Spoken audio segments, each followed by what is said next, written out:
is up, guys? My name is Lex. Welcome back to the vlog. We are starting out this session at 2.5, buying in for $2,000 at Texas Card House. First hand, we're going to go over here. There's a raise to 40, a call to 40. I have King Jack of Spades in middle position. Decide to play a bigger pot. I raise it up to $125.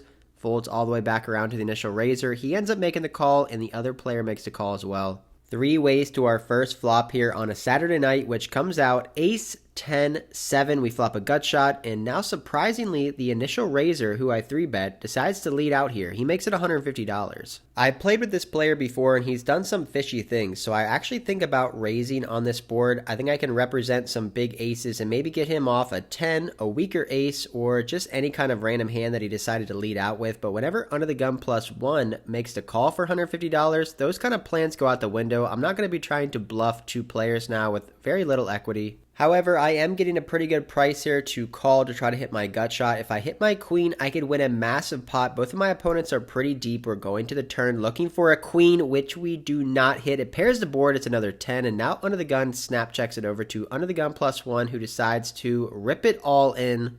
No choice here but to fold. This table actually breaks, and we get moved to another table where we look down at ace jack in later position. There's 2 limps. I raise it up to $30 and end up getting 3 callers. The dealer puts out King 5-3 Rainbow. We totally missed, but I do think this is a board that I can c-bet here a lot of the time. My opponents should not connect very well with this board. There shouldn't be many 2 pairs, and I don't expect my opponents to have a very good king if they limped pre-flop. So I put on an $80 bet, folds back to the first limper, and he ends up making the call. When middle position player check calls, I'm looking to potentially triple barrel bluff off on this board. Depending on the run out, when the turn is a 10, it gives me more outs. Now I have a gut shot to a queen and an overcard, so when my opponent checks to me, I continue with the aggression. I bet big, I make it $210, and the middle position player snap calls my bet.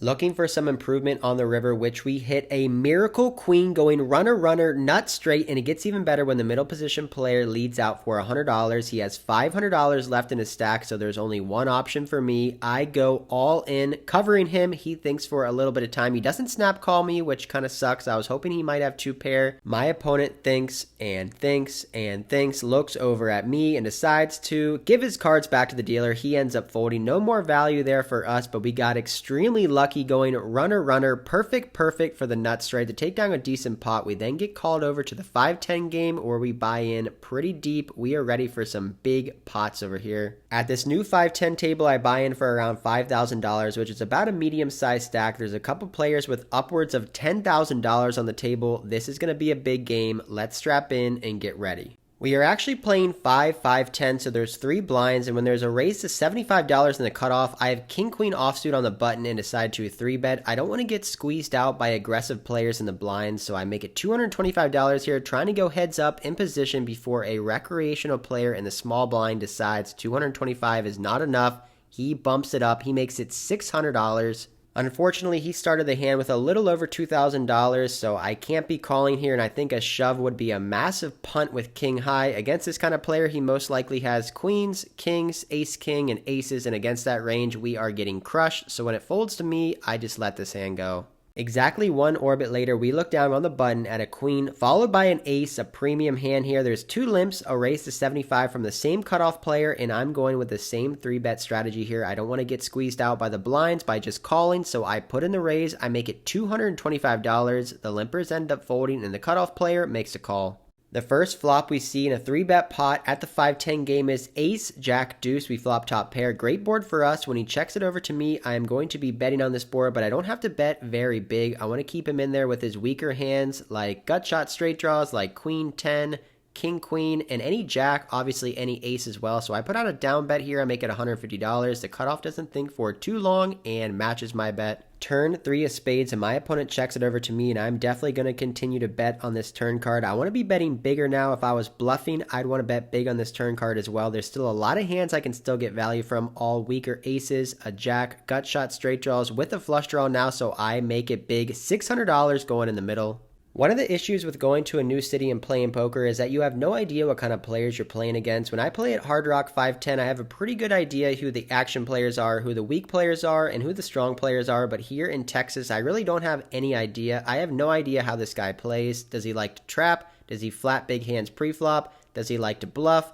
Does he like to call down light? I just have no idea. So going to the river, which is a king, when he checks it over to me, I'm just not really sure what to do here. This river is not the best. It brings in queen 10 for a straight, and now king jack is beating us. So I think for a little bit of time and decide to check this one back and show ace queen. It is good, and I'm not really sure how I like this check back. Let me know down in the comments what you guys would do. Would you check back this river? Would you bet thin for value? How much would you bet? Not really sure how I feel about this play. Given the fact that I have no idea what kind of player he is, I guess I'm okay with it, but we do end up taking down a pretty big pot here, our first hand at 5-10. I'm in the $10 blind now with pocket jacks. There's 3 limps, and now the small blind, the same player from last hand, bumps it up to $100. Same concept here. We definitely want to be 3-betting, trying to get heads up in position with a premium hand. I raise it up to $300. The other players end up folding, and the small blind makes the call. Here we go, round number 2 with the same opponent. I look back at my hand. Yep, pocket jimmies, heads up to the flop of 3, 4, 5. The small blind eventually checks it over to me, and on this board, it's a lot different than the ace jack high board from last hand. I think there's a lot more hands I can get value from, so I don't want to be down betting here. I decide to go a little bit more than half pot. I make it $350.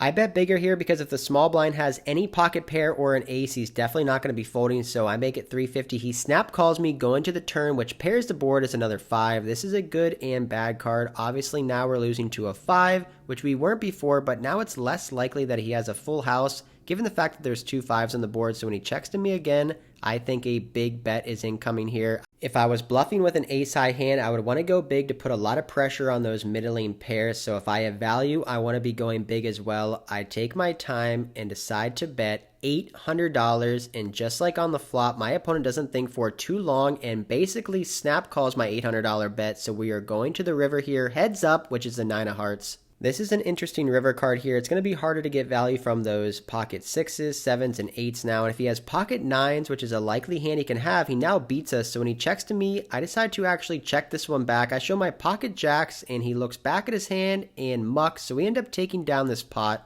I think the big difference between a good poker player and a great poker player is being able to read your opponent and going for thin value on the river, and it looks like we probably lost 2 bets, one with the ace queen and one with pocket jacks. And in this hand, I was a little scared he could have pocket queens, maybe pocket 9s, a 5, or a straight, so I checked this one back, but I have to learn from my mistakes. If I want to be one of the best, I got to get better at going for thin value even when the pot is very big. However, I can't be too hard on myself. If I start getting in my head, I might start making the wrong decision. I have about 6 hours left on the session that I have to play good poker in. The dealer deals out another round of cards. We are in the big blind this time, and look down at another playable hand. We have ace jack offsuit. The cutoff player makes it $40. Small blind calls, and I think I could be 3-bet squeezing here sometimes, but against this particular player in the cutoff, he had been playing pretty snug pre-flop, so I think a call is fine. Going to the flop of queen jack 8, we decide to check it over to the cutoff, who puts out a $60 bet. The small blind folds, and with my second pair top kicker, I make the call. The turn card is a 6, and the action goes check, check, going to the last card, which is an offsuit deuce. And whenever my opponent checks back the turn, I don't expect him to have a better hand than me. I don't think he's going to have any queen X. He's definitely not going to have a straight or a set, so I feel pretty comfortable going for thin value on this river with my second pair top kicker. I make it $150. There is a possibility that this player could be putting in some pot control on the turn with an overpair, but that's highly unlikely. He could also maybe have a hand like queen 7 or queen 9 that he decided to check back, but I'm not going to be checking this river here. I decide to bet, and he makes the call. I show my ace jack, and it is good. We take down another pot here, 3 for 3 at the 5-10 game. Our stack has grown to over $7,000 now, one of the bigger stacks I've had here in Texas so far on this trip, but we can't get too comfortable. Gotta play good poker. There's a lot of money on this table, a lot at stake. Let's keep our head in the game. We lose some money in this next hand, playing pretty poorly with king jack offsuit. There's a limp, the button, a very aggressive younger player makes it 75. I just make the call in the big blind, which I think I should be 3-betting or folding with this hand. We end up flopping second pair on an ace high board. I check call a bet on the flop and then check call a bet on the turn with second pair. End up losing to ace 9 offsuit. Don't like the way I played this hand at all. We raise to $75 with king-queen offsuit in the hijack position. There's a call, and then the button puts in a squeeze play. He makes it $375. He only has about $1,500 left in his stack, so we can't be calling here out of position with king high, so I let this one go. Next hand, there's a raise by a tighter player to $40. I have ace 5 of spades in the big blind, which is the $10 straddle. The small blind calls, and I make the call as well. We end up calling one bet on the flop, which comes king 5 7, and then folding on the turn. We haven't won a hand in over 2 hours, just bleeding out chips now, down about $500 or $600 from our peak. But how about pocket aces to get some of our money back? We are in the small blind position. There's a middle position raise to $50. I 3-bet to $200, and he ends up making the call. King 6 7 looks like a pretty good board for me. I am definitely going to be putting some money in on this flop. I make it $200, praying my opponent maybe has a king like king queen or ace king, but looks like he does not. He ends up folding. We take down this pot with pocket aces. Under the gun +2 makes it 40. There's a call. I look down at ace king, not as good as aces, but I will take it. Another premium hand back to back here. I'm going to be putting in a 3-bet on the button. I make it $225. Want to be going big here with my 3-bets. People in Texas do not like to fold to 3-bets, so I want to go big with my premium hands. The under the gun +2 player ends up folding, but our buddy next to us ends up making the call. Starting this hand with about $6,500 in my stack, and if you guys look over on the right-hand side, you can see almost a full stack of purples. Those are $500 chips. My opponent has almost $10,000 just in purple chips, so yeah, he covers me. So when the flop comes out ace high, I'm feeling pretty good. Let's start with a bet here. I make it $300, and unfortunately, no more action from him. He ends up folding his hand. It's about 12:30 a.m. now. For the next hour, I end up folding, and the action on this 5-10 table definitely dies down, but one of my friends is on a very deep stack 2-5 game, so I decide to transfer over to that table to play for the last 2 hours of the night. At this new table, I have pocket eights. We call a $25 raise and go 5 ways to the flop, which we flop an overpair. 3, 3, 6, 2 clubs. When it checks to me, I think I should be betting here, especially when the initial raiser checks, so I put out a $100 bet. The other players end up folding, and the small blind makes a call. The turn card is a 7. Interesting card here. It does bring in the straight draw 4-5. So when the small blind checks to me, I think I could be checking back here or betting. Given the fact that he didn't check raise on the flop, I don't think he's going to have a 3 here very often. He could have a straight now, but I don't want to give a free card to those over cards and flush draws. So I continue to bet. I make it $225. The small blind ultimately decides to call $225, so we're going to check back every river here unless it's an 8, but we don't run that good. It's a king of clubs, pretty bad card. Now the flush gets there, so now the small blind decides to lead out for $300. This is a nasty spot. I just don't think in any way I'm good here. On this run out, there's just really no bluffs he can have. The flush gets there, the straight gets there. He can have a full house, a 3, even a king. He could potentially be turning like a 6 into a bluff, but I think that's a suicide play because I could have a full house, a straight, or a flush. So this is just a nasty spot here. I don't think I have any other option but fold. We end up letting this one go, which is the last hand of the night. We end up shortly racking up our chips, heading to the cage and cashing out.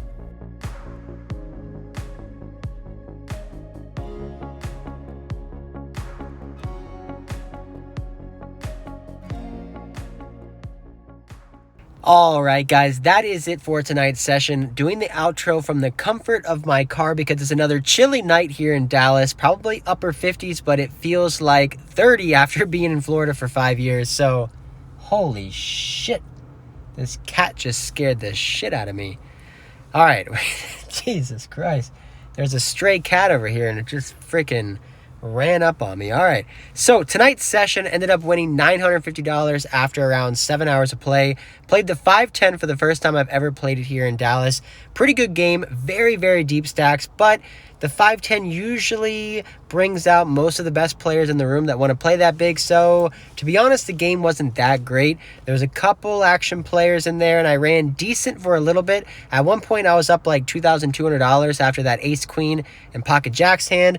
And then I swear to you guys, for 3 hours straight, I just bled out money. I lost the blinds. I raised and folded. I folded. I folded. I folded. I couldn't win a hand. And that just kind of seems like the trend here in Dallas. The last week and a half, I've been running very slow. I'm down, unfortunately, like $7,000 after about 8 or 9 days here in Dallas. Running bad. Yesterday, I lost a $6,500 bomb pot. That was disgusting. I ended up having the second nut straight on the top, second nut straight on the bottom, and I ended up losing to the nut straight and the nut straight for like a $6,500 pot. So I will never, ever play a PLO bomb pot ever again. After that, I am done. Never playing one of those again. I don't know how to play them. I don't find them fun. So that is it for those. Lost like 3K yesterday, and it was all because of that bomb pot. It really tilts me, but unfortunately, I've just been running slow, not really getting too much going. Kind of some run bad, but that is what happens after a huge upswing. We won like 15,000 in Vegas, a couple other thousand on my way here to Texas. So can't win every single day. Sometimes you're going to lose every single day, and that is how this week has been. So hope you guys enjoyed this video. If you made it this far, if you watched this entire thing and watched me talking to the phone in my car, I appreciate it. Like, subscribe, comment down below. It really helps grow the channel. If you guys comment, if you guys like the video, it definitely helps as well. But that is it for this one. Until next time, I'll see ya.